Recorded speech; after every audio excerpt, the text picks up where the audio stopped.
বর্তমান সরকারি দলে যারা আছেন তারা 17.5 বছর আমাদের মতোই মজলুম ছিলেন।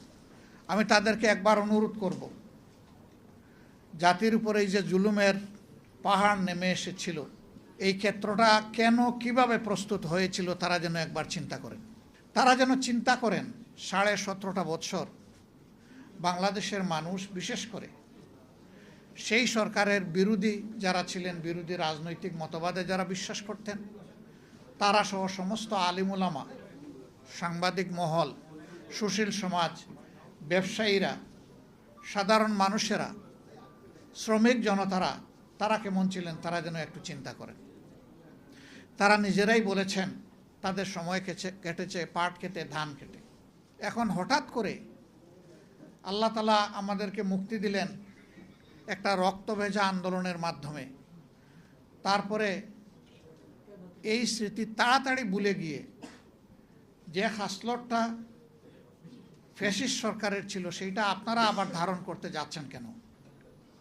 আমরা তো নতুন কিছুই দেখতে পাচ্ছি না। তখনকার ফ্যাসিস্টরা যা করেছে হুবহু তার একটা ফটোকপি আপনাদের মধ্যে আমরা দেখতে পাচ্ছি। কোন জিনিসটা আপনারা বাদ দিয়েছেন? কোন জিনিসের পরিবর্তন করেছেন?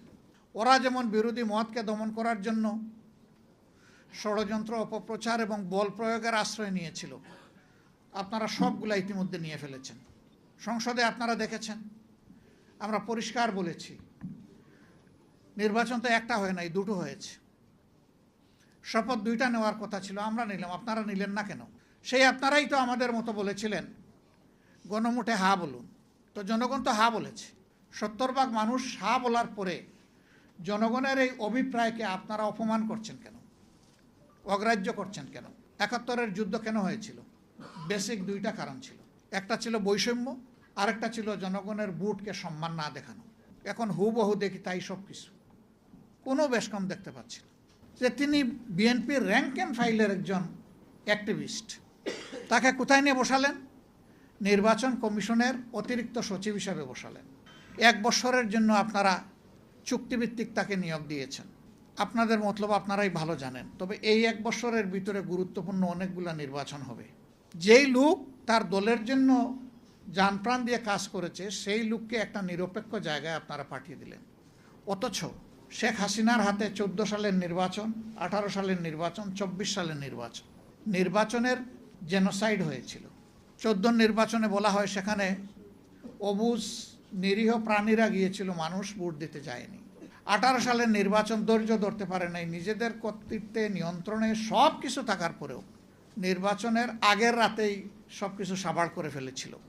এই জন্যে অত্যন্ত ইনোসেন্ট একটা কান্ট্রি, কিন্তু বিশ্বে পাওয়ারফুল।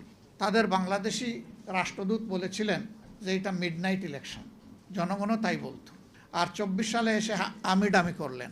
তো এই নির্বাচনগুলোকে জাতি ঘৃণা ভরে প্রত্যাখ্যান করেছিল, কিন্তু আবার সেই একই আয়োজন আমরা দেখতে পাচ্ছি। মনে রাখবেন, হিস্ট্রি রিপিটস ইটসেলফ। সূর্য কিন্তু মাত্র একদিন পূর্ব দিকে উঠে না আর একদিন পশ্চিম দিকে ডুবে না, প্রতিদিন উঠে, প্রতিদিন ডুবে।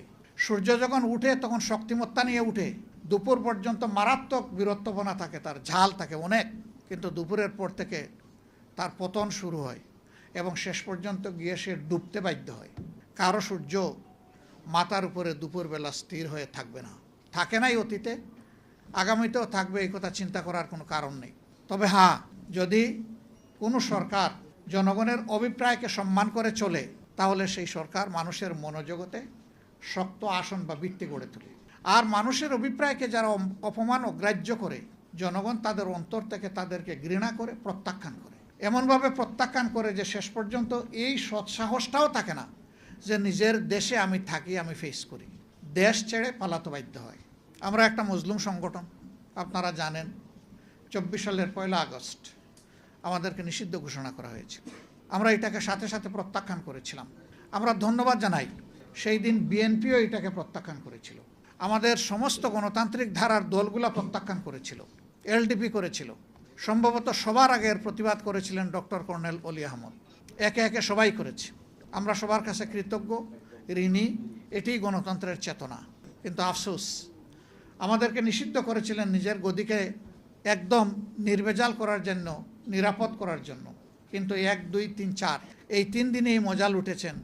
পঞ্চম দিনে দুপুরে রান্না করা ভাত ফেলেই চলে যেতে হয়েছিল। This is reality. এখানে আমাদের কোনো হাত নাই, সমস্ত হাত আল্লাহ তাআলার কুদরতের হাত, মহাশক্তিশালী আল্লাহর হাত। এই আল্লাহর উপর যাদের বিশ্বাস আছে, কোরআনের ওই আয়াতের উপর যাদের বিশ্বাস আছে, তেল মুলকা মান তাশা ওয়া তানজিউল মুলকা মিম্মান তাশা, তারা যেন ভুলে না যায় যে সমস্ত শক্তি কর্তৃত্ব মানুষের হাতে নয়, আল্লাহ তাআলার হাতে। মজলুমের আহাজারি যখন বাতাসকে ভারী করে ফেলে, আল্লাহ তাআলার সাহায্য তখন জমিনে নেমে আসে। কি হলো? মজলুম ছিলেন, এখন জালিম হতে যাচ্ছেন কেন? হ্যাঁ, পাটোয়ারি একটু গরম বক্তব্য দেয়, মাঝে মাঝে অনেকের কষ্ট হয়। সে নরম সুরে বলেছে, আমি আর গরম বক্তব্য দিব না, কোনো বক্তব্যই দিব না, শুধু আলিফের চোখটা ফিরিয়ে দেন মাননীয় প্রধানমন্ত্রী। পারবেন? চোখটা ফিরিয়ে দিতে পারবেন? পারবেন না। নিরীহ একটা ছেলে, সে কি হাতে অস্ত্র নিয়ে কাউকে মারতে এসেছিল? তার নেতৃবৃন্দকে আঘাত করা হচ্ছে, আক্রমণ করা হয়েছে। তার আবেগ এবং দায়িত্ববোধের জায়গা থেকে তাদেরকে প্রোটেক্ট করার জন্য সে এগিয়ে এসেছিল খালি হাতে। তাকে শেষ করে দিলেন কেন? এই নির্বাচন হওয়ার পরে দুঃখজনক, বর্তমান সরকারি দলের হাতে আমার 4 জন সহকর্মীকে জীবন দিতে হয়েছে। জায়গায় জায়গায় হামলা শুরু হয়েছে, মামলা শুরু হয়েছে।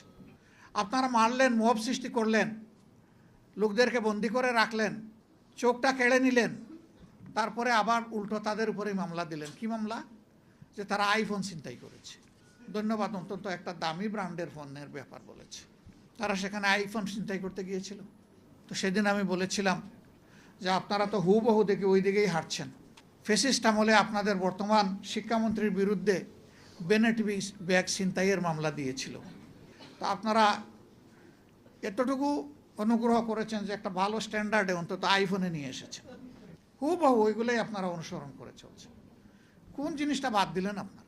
ডক্টর কর্নেল অলি আহমদ বিক্রম তিনি আফসোস করে বলে গেলেন যে এখন রাজনীতিতে ইত্রামিকে প্রমোট করা হচ্ছে, অশালীনতাকে প্রমোট করা হচ্ছে।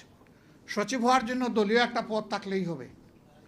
সচিব হওয়ার জন্য আজগুবি কিছু কথাবার্তা, বয় বক্তব্য, অন্যদেরকে হেয় করে, ক্যারেক্টার অ্যাসাসিনেশন করে কিছু প্র্যাকটিস করলেই, আর ধাপে ধাপে প্রথমে অ্যাসিস্ট্যান্ট কমিশনার, তারপরে আস্তে আস্তে ডেপুটি কমিশনার, এরপরে জয়েন্ট কমিশনার, মানে secretary, joint secretary, additional secretary, secretary, এত কষ্ট করা লাগবে না।